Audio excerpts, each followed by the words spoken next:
Lions Rock Productions. This is Jay Moore. This is Greg Prue. This is Bryce Vine. This is Dexter from The Offspring. This is Nathan This East. is Sebastian Younger. This is Daryl Ames. This is Stuart Copeland. This is Mick Gillette. This is Andy Summers. This is Dr. Bob Greenberg. This is Gabby Reese. This is Rob Bell. Hey, this is John Leon Guerrero. Hey, and this is Pete A. Turner. Hey, I'm Nick Reveles. I am the principal speaker and animateur for San Diego Opera, and this is the Break It Down Show. And now, the Break It Down Show with John Leon Guerrero and Pete A. Turner. So an animateur, does that mean that when I watch the Tales of Hoffman, you're designing the ballerina robot? No. Oh. Animateur actually is a new term. I'm not sure that any other opera company in this country is using it. Companies in the UK and in Canada are using it more for what it is that I do. Okay. Because we're trying to get away from the concept of a lecture prior to seeing an opera. I mean, it's not unusual that you would go to an opera house and maybe an hour before you'd go into the house and hear somebody talk about the opera and sort of illuminate the piece for you and give you some ideas about the music, about the story, about the history of the piece, anecdotes maybe about the composer's life, that kind of stuff, to bring it to life. Yeah. I think we still call it a lecture. I'm trying to get away from the whole idea that this is an old professor standing in front of students who are taking notes and rattling off all sorts of historical nonsense. That's not going to do anybody any good. So what I try to do is animate the audience. I try to get them excited about what it is that they're about to see, as well as maybe get across 2, at most 3 things that will help them if they don't know the piece, if they don't know the opera. Right. Find a gateway in. Yeah. Opera, particularly musically, is still a mysterious art form. I think by and large people think of it as something, number one, for rich people, which it's not. They think of it as people standing on stage and screaming and singing about nothing, which is also not true. It's always about story, and it's always about life, and it's always about humanity. Yeah. Sometimes at its best, sometimes at its worst, and just to try to break that down so that it isn't such a mystical experience for people. Opera houses, particularly in the United States, there was a big movement after the building of Lincoln Center in New York to build performing arts centers throughout the United States. And this happened anywhere from the mid-'60s to the early '70s. These huge performing arts centers were built, these big theaters. Ours, for instance, is close to 3,000 seats. Yeah. And that might have been wonderful, back in the day. Now it's difficult to sell out a theater with 3,000 seats. But the point was, in following Lincoln Center's example, was to build these temples of the arts, right? And I think for a lot of people in our communities, we're discovering now that people don't want to go to the temple of the arts. It's a little daunting. Yeah. So if we can actually get them in the theater, yes, I need to be the person that really connects them with what it is that they're going to experience. So it's less of a lecture, it's more of a talk. It's less of a talk and more of an experience. I like to have fun with the audiences. I like to really give them something concrete that, a half hour later they'll be able to bring to the experience, listen to something and go, aha, I recognize that. That's what Nick Reveles was talking about. And now I can sort of follow that all the way through the opera. And that stuff that I do excites me about just more than just about anything else in life. I can see how excited you are. Love doing that because I'm passionate about the art form. Yeah. I love sharing the ideas. It really boils down to what does a composer do when he comes face to face, or she come face to face with words, with text, and underneath those words, the subtext, what the drama is about. Very rarely is a composer responsible for the words, for what we call the libretto. Right. Usually that's another person, and these days the composer and the librettist work very, very closely together. Back in the heyday of opera in the 18th, 19th century, they didn't work that closely together. And the music then was always considered the more important, quote unquote, part of the experience. Today it's much more equal, which is really great. But I've always been fascinated about, when a librettist or a poet or a playwright plops that text and that drama onto the desk of the composer. What does the composer do? Yeah. What is that So composer does the called? libretto, does that normally precede the music? Oh yeah, almost Okay, always. almost Alwast always. Yeah, I can only think of one instance when it didn't. And that is? And I'm not sure that they were telling us the truth. It was the Gershwin opera, Porgy and Bess. Okay. And George Gershwin and his brother always worked together. Ira was the librettist and George was the composer. Okay. He swears in a radio interview that you can still hear, you can still find, it's probably on YouTube. He says that, oh, no, the music always came first, and then Ira would attach music to it. And that is like totally different from the classic way that composers would do it. But to get back to what I'm trying to reveal to people is, when faced with that, how do you musicalize that? Yeah. How do you turn that into music? And what are the musical means that will communicate the story? Yeah. And these specific words. And I am endlessly fascinated by the purely musical ways that composers do that. Yeah. I'll even find myself listening to pop music or What? rock music and What? finding, or country music, and discovering the same kinds of things. Yeah. That composers react to text, composers react to words, and the music will reflect. Often, if you're dealing with a really good composer or a great composer, will absolutely reflect the feeling behind those words. Yeah, so if you look at opera if you look at rock and modern music and hip hop, they're the progeny of opera in some regards. Sure. Because Absolutely. Yeah. It's popular music. Yeah. And when you look at how different bands or different artists create, some go words first, some, they collaborate in some way. Like, I'm a big fan of U2, so I use them a lot as an example. Mm-hmm. But like Bono will say to Edge, I need this sound. Yeah. And he's like, oh, I made that sound 18 weeks ago. I'm going to pull my computer up, and it's like that's the beginning of that thing, and then it gets shaped and blended together. Right. So let me back up, way back. Okay, first off, this is for the listeners. You guys should absolutely go see opera. Every large urban area has an opera facility there, and plenty of smaller communities have some kind of performing arts arrangement. And so absolutely. If you're curious, please go. And if you're daunted, let a guy like Nick help you be less daunted. Dr. Bob has been on the show. I think we've talked about how you guys sort of know of each other. He does a similar thing where he's like, let me make opera more accessible. Yeah. Let me explain to you in a multi-part series what this is. He does for the Phoenix Symphony, I believe. He does something similar. Mm-hmm. And also for the San Francisco Symphony. He'll for instrumental music, for symphonic music. Exactly. Yeah, and that is great because that's terrific.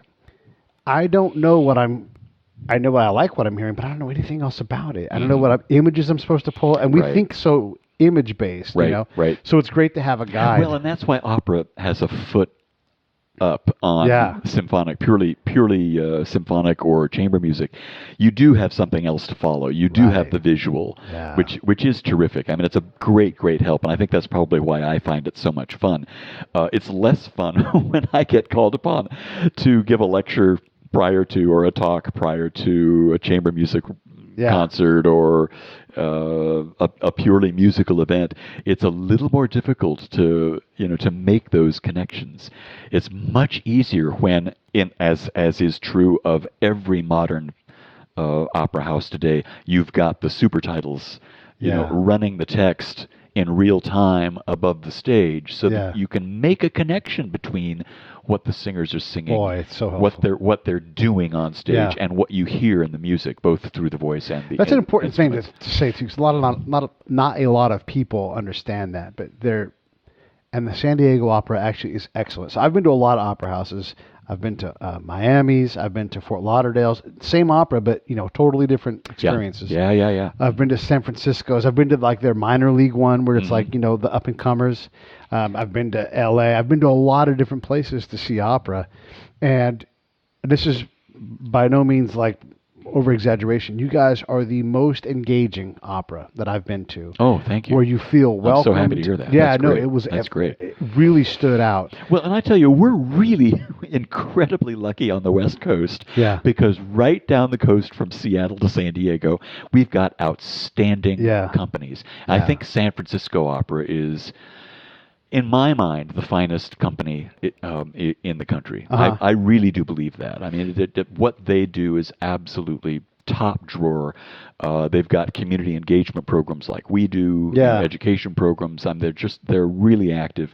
I would say that San Francisco and Chicago are on a par. They're absolutely terrific companies. But, start with Seattle and then Portland, coming right down the coast. San Jose has a great up-and-coming company. Santa Barbara has a small company that's doing really exciting things. Long Beach Opera is doing really cutting-edge stuff that I find terribly exciting. L.A., wonderful. San Diego, of course, that's my home company, and I've been involved with it for 50 years. But it's a great company. We've always been able to pull off terrific productions with top-drawer singers. Do opera singers move around quite a bit, or are they kind of... Okay. Yeah, it's quite an itinerant vocation. And then do certain operettists, that we call them, let's just call them singers. That's opera easier singers, to say. yeah. Do certain ones stick with certain shows? Like I am the Carmen. If you want to play Carmen this year, no. The more humble of them. Yeah. We'll say no. I am a Carmen. Right. But there may be only 10 or 15 really good Carmens in the world. Right. But yeah, there is some acting and there's some truth in what that person brings. So you can absolutely. sing every note. Yeah, you cannot just be a singer anymore. Right. It's just, the last 25, 30 years, artistic and general directors of companies have just insisted that opera singers have acting chops. Yeah. And if you have a choice between, two singers who are vocally equal. Yeah. But one is a better actor or actress. That's who you're going to go for. Right. That's who you're going to go for. Can the singing outweigh the acting though? Like if you have like professional level singing, there are the people that can elevate above that, where they have that special voice. Yeah, there are always going to be those special voices. Yeah, absolutely. But they're rare. Yeah. They're expensive. Well, they should be. Indeed. Yeah. Indeed. Yeah. I think of somebody like Ferruccio Furlanetto, Italian bass, who came here first in 1983 to sing a small role, but just fell in love with San Diego and with San Diego Opera, and then and is an avid golfer. So every year he would come back and sing. Yeah. Just because that he just considered his home company in the United States, outside of Europe. He would not sing anywhere else. In fact, the Met, Chicago Opera, they didn't get him for quite some time, but we had him, for like 20 years before they started to clue in on the fact that he was this incredibly great artist, and he's one of those artists that he shows up, and the level of artistry, the level of singing, and the level of acting are on that level of sublimity that you just can't find with everybody. It's extraordinary. When you see an opera, so I've seen, let's say, Tales of Hoffmann a bunch of times. Yeah, great piece. Yeah, and complicated, and everybody tells it the same, but completely different. Well, you get what I'm saying, yeah. There are what, 4 versions of it? Right. He never finished it.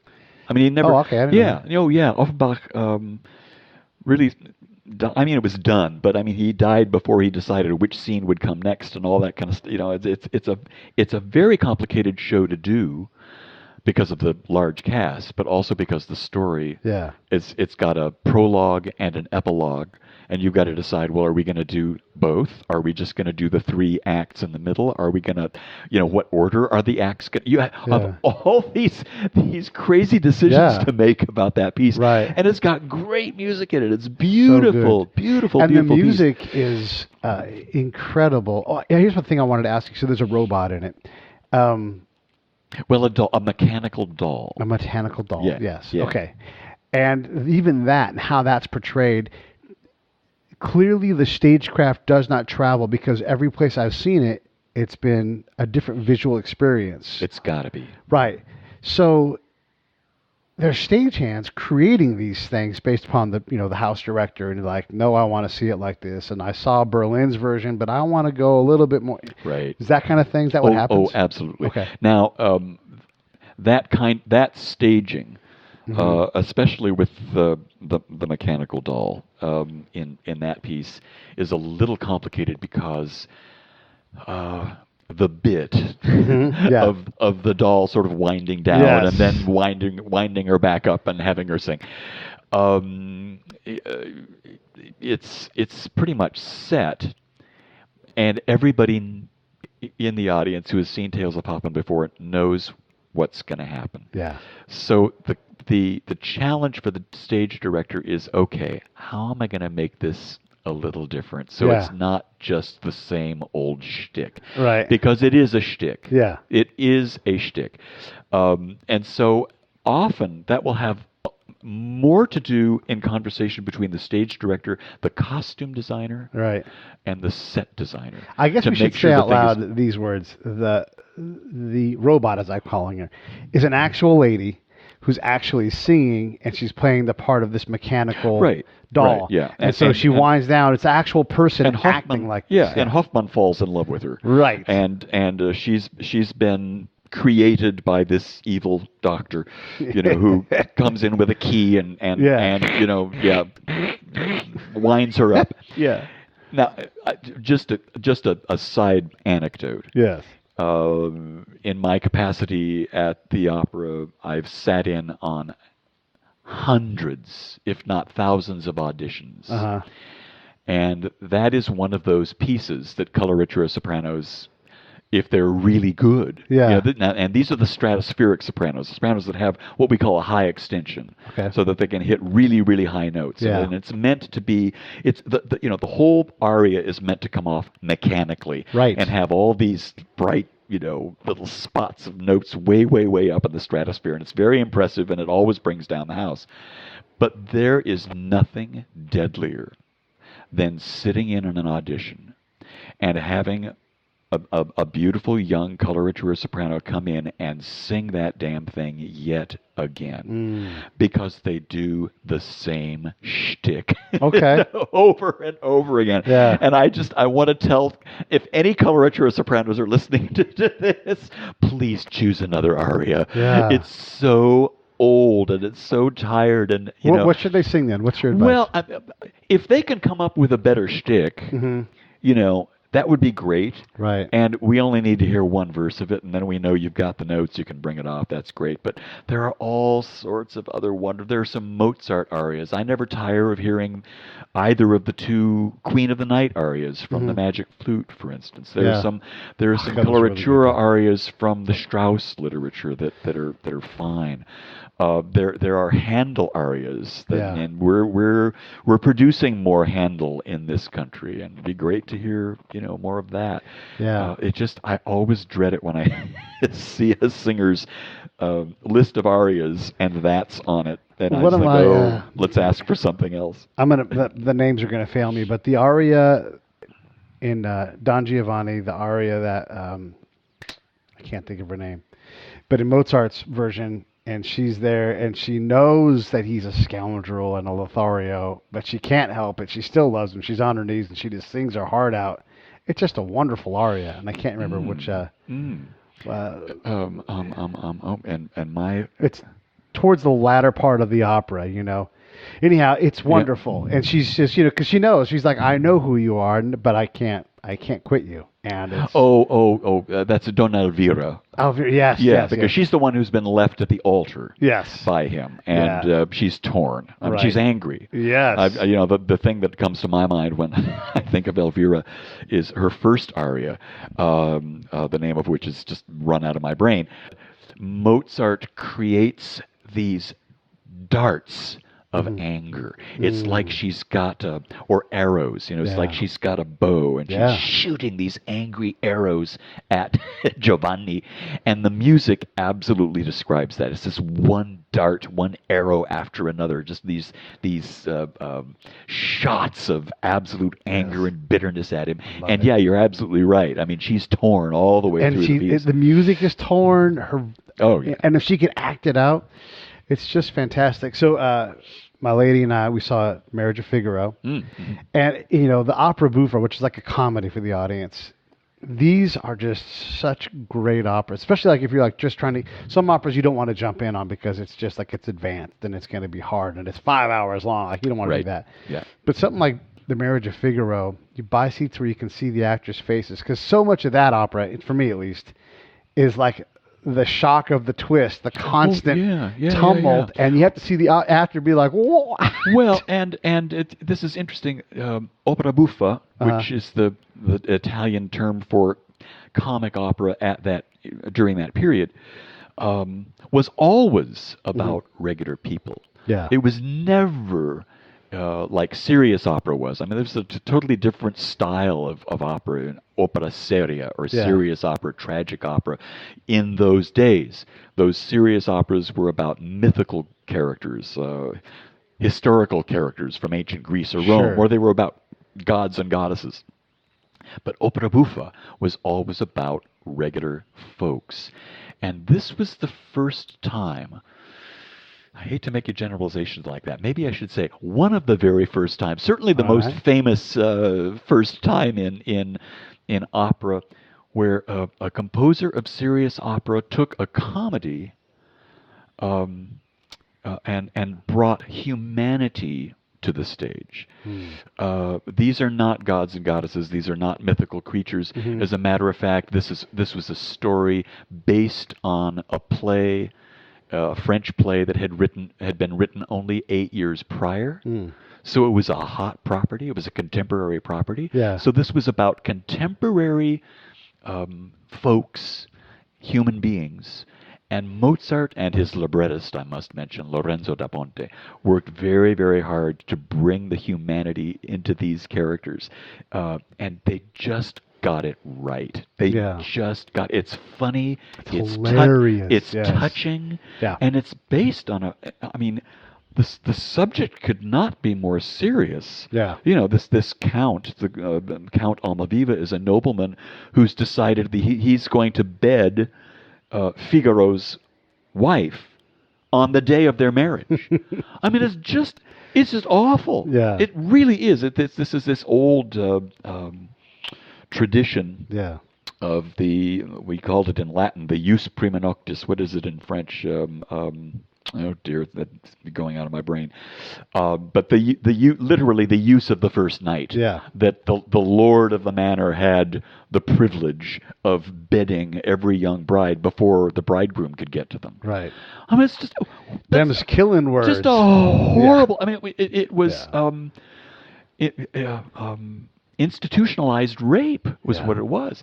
I mean, and that's the basis of this story of what is a comedy. Yeah.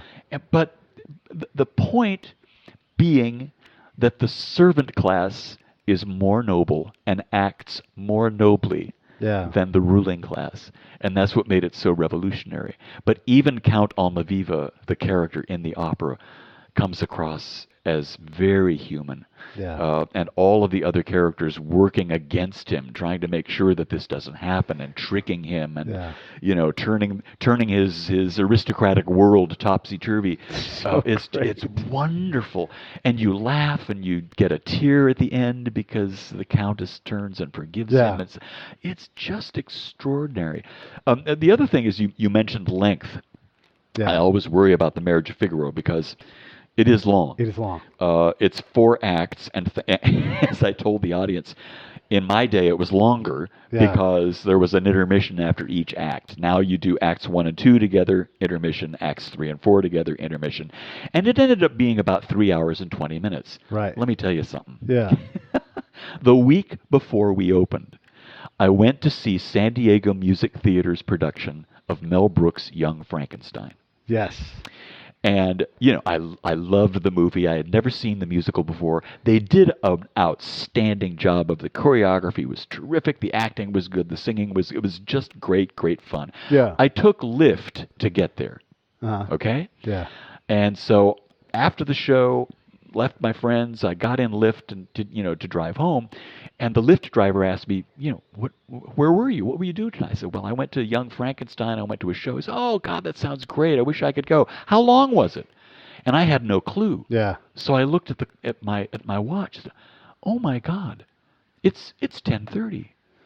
I was in that theater for 3.5 hours. Wow. Wow. And it flew. It Yeah. absolutely flew. It didn't bother me in the least. And I Yes. thought, okay, I shouldn't feel bad about getting people excited about seeing The Marriage of Figaro, which is only going to clock in at about 3 hours and 10 minutes, 15 minutes, and is just as funny and just as much fun and just as warm-hearted as anything written today. There's so many neat things, too, when you go... Okay, let me ask you this. How much of the sound that I hear is amplified? None. Not a bit. No. There are mics on the stage, and people will see those because you need to have speakers back in such a large theater and in such a large stage. You've got to have monitor speakers backstage so that the singers hear the orchestra, and hear what's going on. So those speakers will be playing at a very, very low level. So out in the audience, you're not going to hear them at all. Right. There are also microphones for recording because we broadcast on KPBS a week later. Yeah. But no, unless a composer actually calls for amplified voice, which does happen on occasion with contemporary operas. Sure. Though the traditional operas in our house, despite our being 3,000 seats, those are all singers using their natural voices unamplified. I've seen certain sounds, like a sound, like the winding up of the doll. Oh, yeah. I've You'll have seen that. mechanical sounds and sounds of storms and that sort of thing. Right. You'll even have backstage instruments in the Italian tradition that's called a banda or band. Yeah. That'll be backstage playing for effect. Yeah. Because the like composer in Carmen, wants... they're far from the distance and you can hear them and that kind of thing. Yeah. And in Rigoletto, which is our next opera coming up in February, there's an offstage banda in the very first act because we're at a party for the Duke of Mantua. Yeah. And, the dance, the room where all the dancing is going on is in the next room. Yeah. So it's an onstage banda that's playing first, and the orchestra doesn't enter until... the Duke of Mantua begins to sing his aria, which is the first thing that you hear in Act 1. So the amplification question's been answered because I always wonder that. It's like I don't hear very well anymore either, but I'm positive that these guys are actually blowing the back of the house out with their voices, and it's incredible. It is extraordinary. You have to sing with your whole body. We talk about singers being embodied. I'm gonna get really technical here because I want people to realize. I really want people to realize that the breath does not come from the chest, which is where we think of the lungs being. The breath is supported from the respiratory diaphragm, which expands when you breathe in. But beyond that, there's another diaphragm. You know where that is? It's the pelvic diaphragm. And that too moves and supports the breath. A great singer when you can feel that singer is singing literally from the bottom of his or her body. That is an embodied singer. And opera singers train really, really hard to be able to use that all the support that God gave them in their bodies to be able to project a voice that far. It's extraordinary. It really is. So this is where I really wanted to get to, because this is the thing that's incredible about opera, and we'll just talk about that. But in the fine arts in general, it's incredible that you get to sit and there's someone playing the French horn, incredibly hard to play, and they're playing at the professional level, and there's someone, the percussionist, and if you feel like you're not captured by the moment, just start to look around at the incredible talent. There must be, that you can see 75 people at any given time that are doing incredible things, whether they're playing the timpani or flute or whatever it is. The conductor who's holding this whole thing together, because you got the people down below playing, performers up top, and it's all being done, and it is incredible to see that much talent in the room. And you think about, you spend $13 to go to a movie, and there's hundreds and hundreds of people in the credits. Oh God, yeah. It's the same thing here, except for they're doing it live. Yeah. No, there is no exception for live performance. That's not what I'm trying to say. What am I trying? There's You know what I'm. what I'm trying. That live versus on in a film. It's like the Met broadcasts. I mean, it's wonderful that we can go to the theater and see HD broadcasts. It's been a great success for them. It's really terrific. And yes, it's not as expensive as going to see live opera, but my God, there's a difference between watching it on a big screen and hearing it, amplified through digital means. This episode of the Break It Down Show is brought to you by Lions Rock Productions. That's us. We publish, evaluate, and develop podcasts just like this one, consult others to build their own, and create associated content and content marketing strategies. So if you're launching or expanding your social media presence, your business, or your personal brand, or if you just want to take your media presence to the next level, reach out to us on Twitter at Pete A. Turner or at JohnLG69 at the Break It Down Show. There's 1,000 ways to get a hold of us. Now enjoy the show.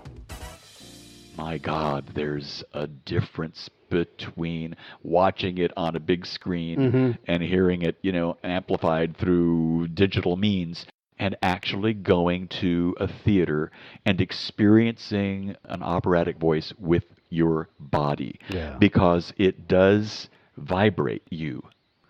I don't think the vibration is not the same as when you were at an HD broadcast or if you're at a film. It can't be, because the speakers are all around you. Yeah. And I can't remember the opera, and I wish I could, but I was for sure in Miami. And we sit way up top on the cheap seats. We had the perfect seats. Pop out. Well, and that's usually where the best sound is. But it was great. Yeah. And we'd pop out and grab our drinks during intermission, be like the first ones at the thing. So we had this really good system set up. But they get to that big moment, and it's just, like late second act, and I'm sitting there. My girlfriend's off to my left. Off to my right, someone grabs my arm. And she's like, "So sorry." And I'm like, "No, by all means." There's nothing like it. There is nothing like live performance, particularly with that massed sound that you get with orchestra in the pit, a full orchestra in the pit, not just a band, but a full orchestra in the pit, those singers on stage doing what they do with their bodies and their voices, and the visual spectacle of the sets and the costumes. It's just extraordinary. So much, But, you talk about a second act. I mean, I can't think of a second act ending that's better than the second act of Turandot by Puccini. Which we did a couple of seasons back. I mean, you've got a chorus of maybe 120, folks. You've got an array of soloists. I can't count exactly, maybe anywhere from 8 to 12 soloists on stage, and the full orchestra. And it's a large, large orchestra. It's not a small Mozart orchestra. It's a big, flippin' orchestra.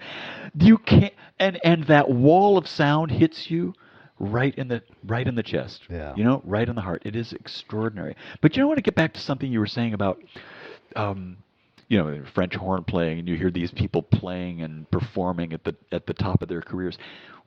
Every major urban center has it, and I point to San Diego because I mean it's just what we have here. We're so lucky. We've got an active opera company. Yeah. We've got an active symphony, and actually the San Diego Symphony is our orchestra by contract. Oh, okay. So yeah, so those are the guys sitting in our pit is the Yeah. San Diego Orchestra, and they're wonderful. They're absolutely extraordinary. They were great. But we've also got La Jolla Music Society, which presents the best chamber music in the world. We've got mainly Mozart. We've got the Old Globe Theater. We've got La Jolla Playhouse. We've got smaller theaters in the area that are doing extraordinary things. Yeah. There is every night you can find great live performance, and it is so different from just listening to it in your phones, or watching it at home on your big screen TV. There's nothing like a live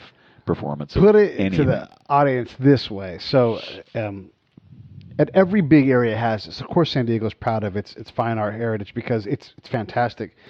In Orange County, we have the Segerstrom Center. Oh God, yeah, absolutely. It's incredible. And they have not only the local orchestra, the Pacific. The Pacific Symphony, but you also have a series of bringing in oh my gosh world-class orchestras at Segerstrom. That's terrific. Yeah, it's great. And so here's what happens: you take your special someone and you go and you hear Bolero played for 25 plus minutes, plus whatever else they're going to play along with it, and the next 3 days, that's all you're thinking about. Yeah, one of you's going, and you're like, oh, God, will you stop? But that can happen at a movie, but so rarely is it that, powerful. Yeah. And it's just, it's an incredible thing to do.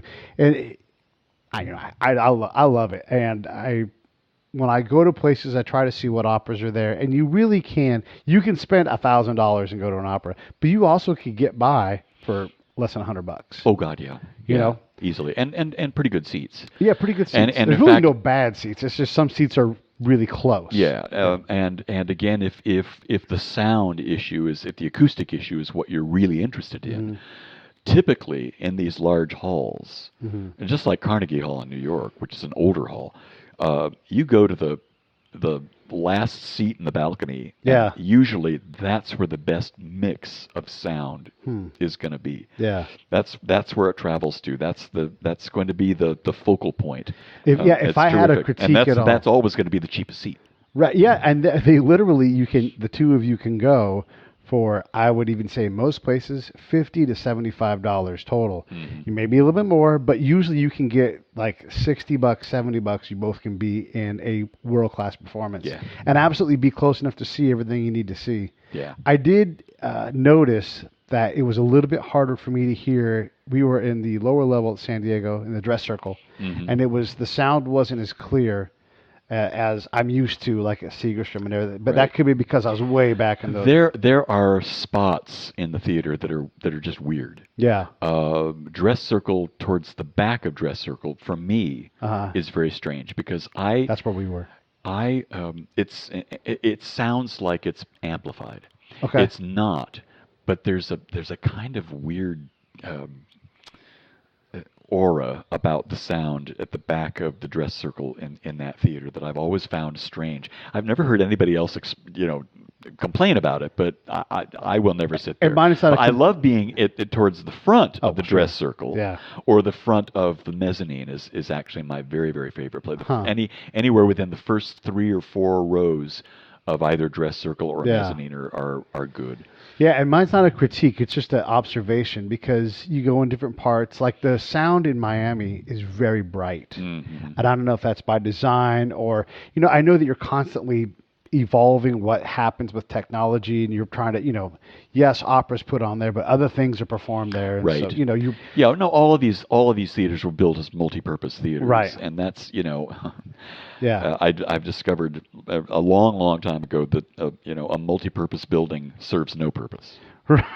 Absolutely not. So you want to go to a hall that was designed for acoustics, drive up to L.A. and listen to the L.A. Phil in Walt Disney Hall. Yeah. It's a gorgeous theater that is too. Unbelievable. Yeah. That sound is I will go. So good. Yeah. I can't tell you how much it changes me to know that I'm going to go take my lady, go do that thing. It's just a great way to improve your life. Oh yeah, absolutely. And again, like you can go to a ball game and spend exactly the same amount of money and have a lot of enjoyment. I love baseball. I love baseball a lot. But I'd rather go see the symphony perform something yeah, or well, an you know, opera. and you Same length of time too. Opera 3 hours ish. Yeah, Baseball game 3 hours ish. you come in touch with our better values as human beings. I mean, like the Marriage of Figaro. You know, to produce the Marriage of Figaro. Oh well, you know, in fact, our entire season, the Marriage of Figaro, Rigoletto, and Carmen.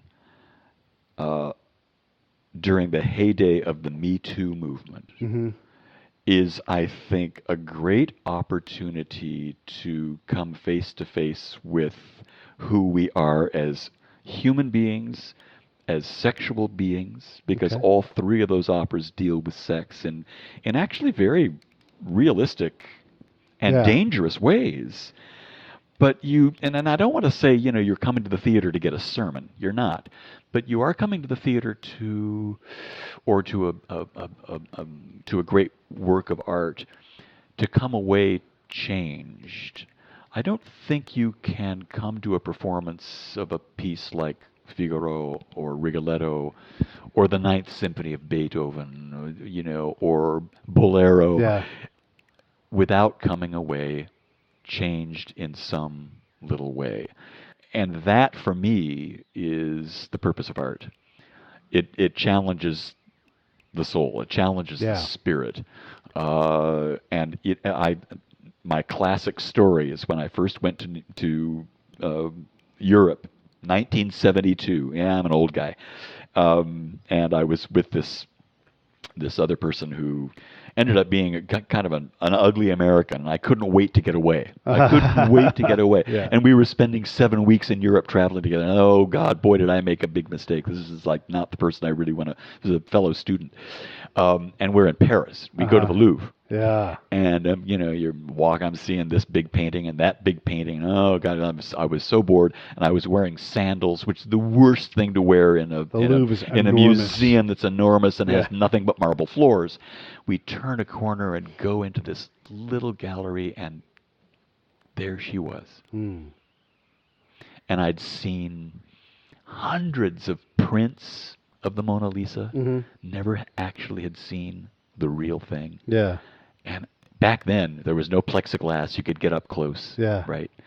And I got up close. I could see the master working. Yes. You know. I just stood there for 10 or 15 minutes and took it all in. And when I walked away, I was breathing differently. Huh. Yeah. And that very day, still within the walls of the Louvre, I said, you know what? I think it's time for you to go your way and me to go mine. I always point to that as an example of being changed by great art, right? You know, and it's it's happened to me any number of times when I attend a great work of music, of art, of any kind, of opera certainly. I come away a better person. I totally agree that you have to dip your body into those waters, whatever it's going to be. If you want to go stand in front of Rembrandt and contemplate things, you know, look at a giant David. David paintings are like 15 feet wide, 10 feet tall. You're like, how in the hell is the hand the same size here? And I'll literally walk. And the same size here. I'll put my hand up next to it and be like, look at that. And then walk back over, and I am astounded. And I understand the mechanics of it, but to actually pull it off, to paint something, to orchestrate something 150 years ago, and that's fairly, you know, recent. You know, like Wagner, like, oh yeah, he's a contemporary guy. Yeah. But these works of art are constantly available to us, so you know it's the pinnacle of art. Yeah. You know, people will continue to come see it, and you might put on some different forms of opera just because you want to spice it up. But there are pieces that are in the canon for opera. There are certain artworks that King Tut stuff that's on display up in LA right now. You know, all of these different bodies of art are there because they are special. They have that thing. You know, what what rock and roll songs are going to, not this is not in any way a knock on rock and roll, but it's a thought exercise. What rock and roll songs will be performed live 150 years from now? Yeah. Like, yes, there will be some. Oh, I think so. Yeah, absolutely. But what like There what is is a it going to canon. be? There is a canon for rock music. For Absolutely. sure, right? So is it going to be some, like a Tom Petty cover band that, gets paid thousands of dollars to play Tom Petty? Who knows? But that's what's available in these fine arts centers. And But I it just also think it's helps you wonderful. realize how little we've changed, how human beings Well, are the same, right? You Yeah. could be looking at an ancient artifact from Egypt or Mesopotamia or something Etruscan, and realize, oh my God, they felt the same way we do about this, about that. They wore similar things, Right. and you can see the line of evolution from that artifact to things that we produce today. Sure. It's wonderful. I love that stuff. Yeah. I just love it. We had a guy that was on the show a while back. His name's Bernie, and he talks about archetypes from the cave painting eras, which is kind of where he draws all of his inspiration. But those things that happen to us, like we always think that our time is somehow special. Yeah. Like right now is the craziest time ever, and we can get all hand waving and histrionic about it. But turns out the 70s had their problems, and the 40s had theirs, and the 20s had theirs, and the 18-somethings, and you can keep going back and back and back. And so when you do see these operas, you see these artworks that are 200 years old, you realize you're right. These are archetypes. There is a quote unquote oppressor. Yeah. There's the man against the machine. These stories have been around forever because they always resonate, and I draw a lot from that when I see the opera. I'm like, yeah, this is. So it looks like, infidelity has always been a theme. Yeah. Well, and I've been kidding my audiences because I'm calling this season the season of men acting badly, men behaving badly, because really in these three main stage operas, not in the two detour series which are different, but in the three main stage operas, Figaro, which just closed, Rigoletto, which opens in February, and Carmen, which opens in March. They're about men who do crazy things because of sex. Yeah.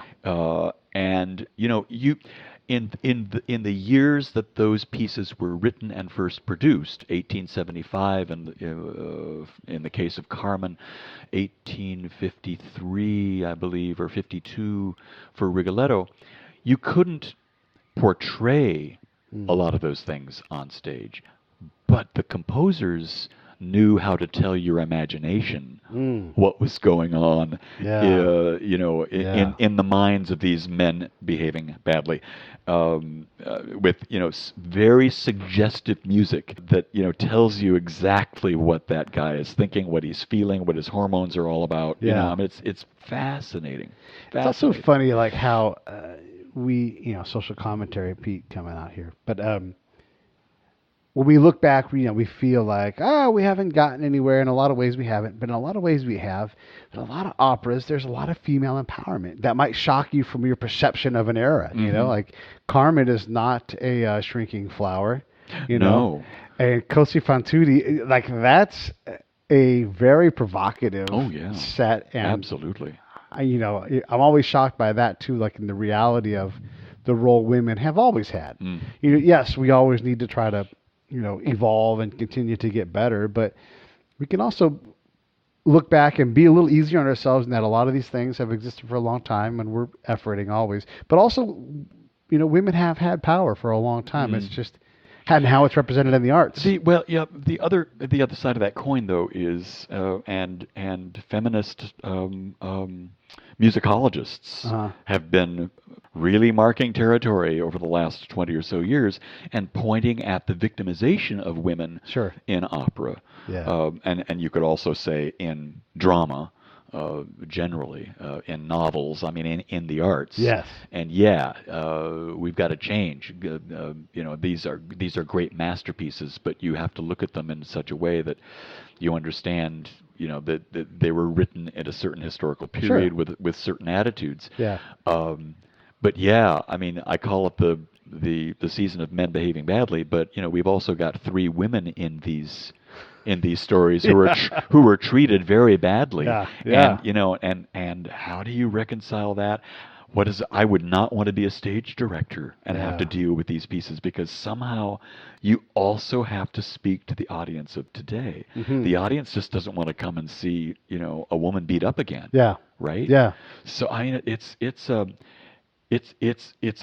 really challenging, really difficult role to figure out, what do you do with these pieces that, where it's just really obvious that the woman is being taken advantage of, is being victimized, is treated horribly until the very end. And yes, it creates a tragedy, but what does that tell contemporary society? How do you deal with opera and respect the piece of art? I'll give you an example. Like, Mark Twain can write whatever the fuck he wants to write because he's Mark Twain, and you can cut his words out or not, but he is the master, right? So Mozart is the master, and you want to respect what they did because it was in their time. It was progressive for their time in a lot of the cases. I mean, mocking the higher class, the barons and all that kind of thing. Well, and in fact, in that opera, the women do turn the tide, which is great. They're very empowered. Right. Yeah. So how do you respect that, but not but also modernize something, but not turn it into Jesus Christ Superstar, where you're like, it's no longer the same piece of work? It's hard. They're better at it in Europe. Okay. We call it Regie Theater, or the director's theater. This is a German term that now everybody uses as describing these really crazy, off-the-wall productions of traditional canonic operatic works in Europe. Those pieces, those productions don't go over so well in the United States. We're much more traditional. But I like someone like Stephen Lawless, who was the director of this production of The Marriage of Figaro. Everybody was in period dress, so the costumes were very much late 18th century. Sure. But the set itself, as you remember, was on these rotating panels and very stylized and very sort of modern and cool. And, that's a wonderful compromise, I think, of putting traditional dress on a completely contemporary canvas. It's kind of a cool way of doing it. I really liked that a lot. And I'd like to see stage directors and scenic designers explore that more, frankly.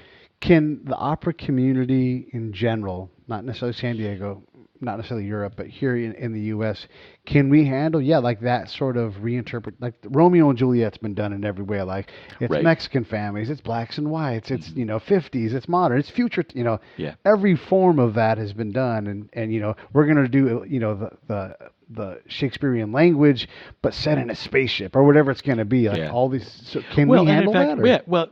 Yes, we haven't. We in fact have handled it. The last time we did Rigoletto, it was the famous or infamous production out of L.A. Opera, where the whole thing was set in Hollywood, and so the Duke was a Hollywood producer. Oh, that's and clever. Rigoletto was his jokester henchman kind of guy, like an assistant producer. Right. And the Gilda was a young starlet, or at least dressed that way. It sold well because it was Rigoletto. Yeah. But boy, we heard about it. How incredible People is didn't that? particularly like the production, which is But I too mean, bad. that's good art then, right? But you're pushing the boundary in a way that makes people notice. And straight theaters like the Globe and La Jolla Playhouse have a lot more success doing that kind of contemporary, edgy production of a classic like Ibsen or Shakespeare. Sure. Opera, it's tougher because our audience is more conservative.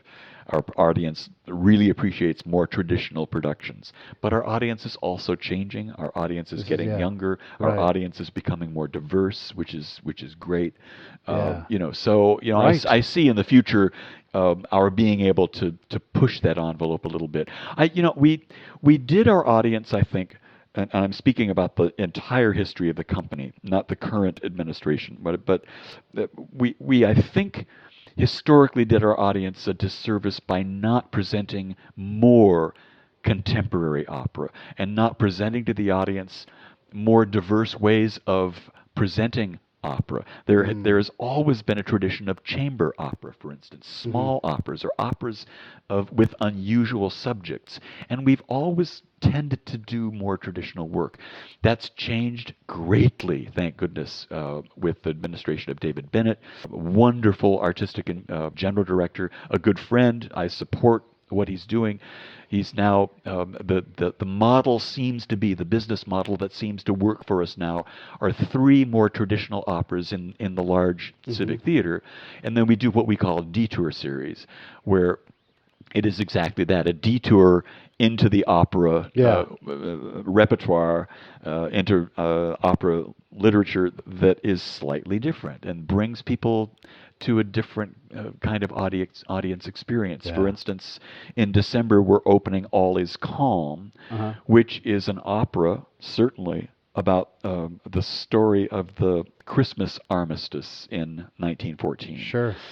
And where the German soldiers were singing Stille Nacht, across the trenches, and the English soldiers were singing O Holy Night, and the French soldiers. But it's all done a cappella. Yeah, it's a chorus opera done without orchestra instrumentation, but it's unbelievably powerful. On the other hand, in January we're opening a piece by Jake Heggie, wonderful contemporary opera composer, called 3 Decembers, about a very contemporary subject. A mother who is also a big-name actress on Broadway, and she has 2 kids, a daughter and a son.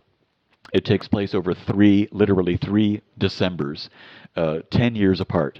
86, 96, and 06, which is, I think, when the piece premiered, and the relationship between the mother and the two kids, and it very much about family, about contemporary issues in family, and what family is all about, with contemporary music that has a kind of a Broadway lilt to it.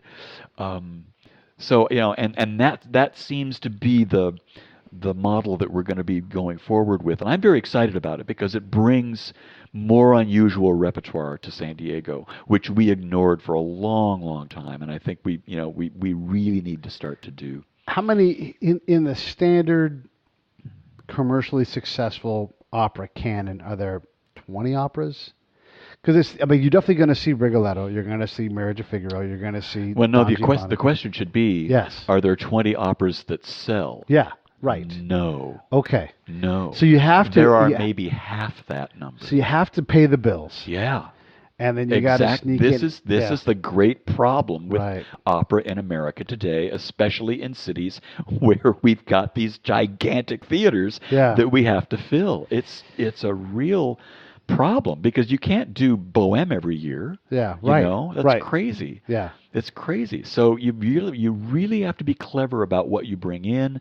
If you bring in something unusual, like we did last season, we ended the season with Florencia en el Amazonas, a Spanish language opera based on the works of Garcia Marquez. Gorgeous, gorgeous opera in a beautiful production.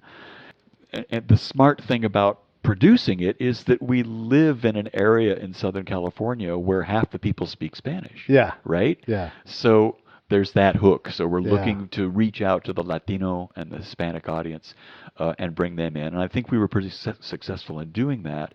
But but that was one of the 3 big operas that we brought in, and it was a risk because you're not just going to show up for a piece that doesn't have title recognition, like Aida or La Bohème or Carmen or Rigoletto. You know, it's really, really tough. And then how do you deal with some of those? And I don't know, like Wagner, when he's like, you're going to be here for a while. Yeah. There's going to be, you're going to need to stay at the Sheraton because we're going to do the whole, the whole Ring, opera. Yeah, I mean, it's super big. It is. Wagner's always big. Yeah. And I've discovered over the years, and I've been going to opera almost all my life, you just have to let them do their thing in their time. You just walk in knowing Wagner's going to take his time telling this story. Yeah. But if we do Wagner, come to my talk Yeah. an hour before. Nice. And I'll give you the musical landmarks Yeah. that you need to listen for as you're going through, because Wagner, like every other composer, gives you those landmarks. Yeah. They knew even in the 19th century people didn't have patience for sitting for, Yeah. 5 hours for Yeah. Götterdämmerung, or for Siegfried or Valkyrie. And he understood audiences, so Yeah. he did give people those Because musical an signposts. absolute master among masters. It's incredible. Yeah. But once it's unlocked for you, and it takes me maybe 10 minutes to unlock the system that Wagner does for the audience to be able to follow what's going on, Right. without feeling like this. Oh my God, this is taking forever, and looking at your watch every 5 minutes. Yeah. It doesn't have to be like that, but you need somebody to help you unlock that. Yeah. Now there are all sorts of things online now. There are YouTube talks and analyses online that you can find of every opera that exists. So it's easier now to get that information, certainly, than it was when I was a kid.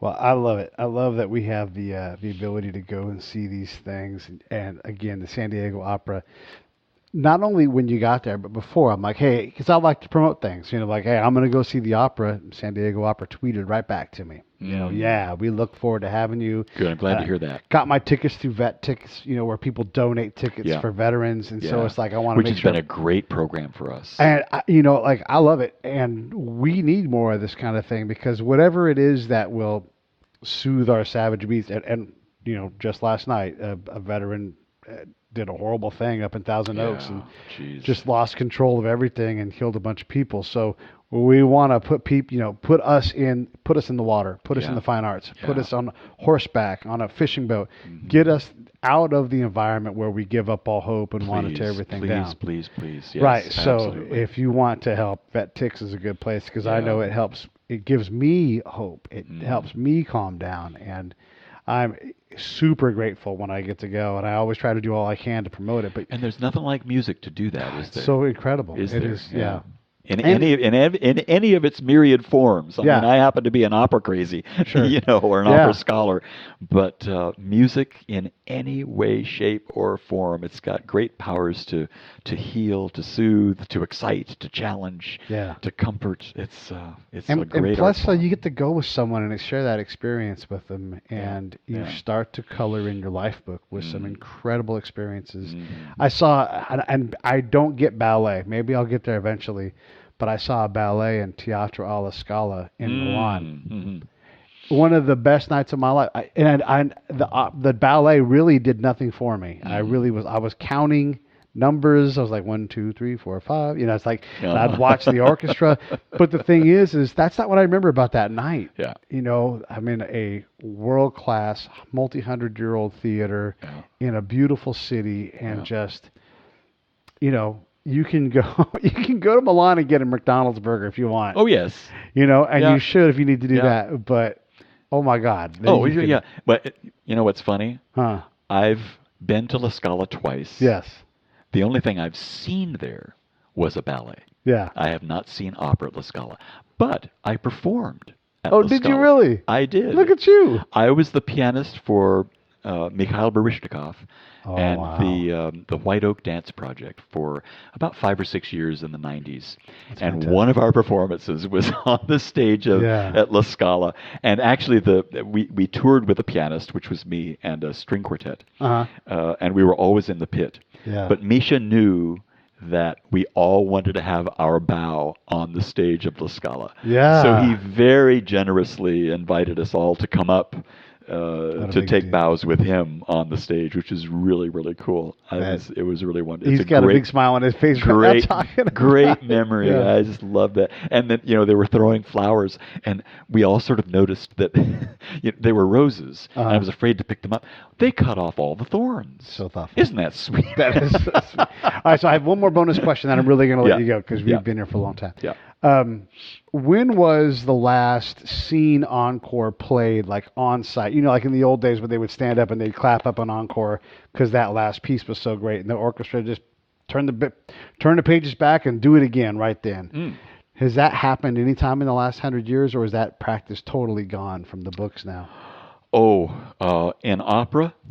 Sure. It never happens. Never happens. Anymore. Never ever. You may hear a rare instance at La Scala, or better yet, in Parma, in Italy, where the audience will go so crazy that a soprano or tenor will have to repeat an aria. Yeah. That is simply not allowed in the United States. Right. We haven't got time for that. Number one, because of union rules. Oh, right. And that might push us overtime. And so we'll have to pay more money to everybody on stage and everybody in the pit in order to make it happen. No. But that also breaks the dramatic through line. Yeah. The dramatic action. So it doesn't make a lot of sense theatrically. So back when you didn't have a whole lot else to do it. if you weren't home, it made sense, Yeah, and a poor soprano would have to repeat Visidarte, from Tosca 3 times because the audience loved it so much. That's a hell of a lot of work. Yeah. So, well, listen, thank you so much for coming on. Hey, absolutely. It was a delight. I had a lot of fun. We're going to do more of these then. That sounds fun.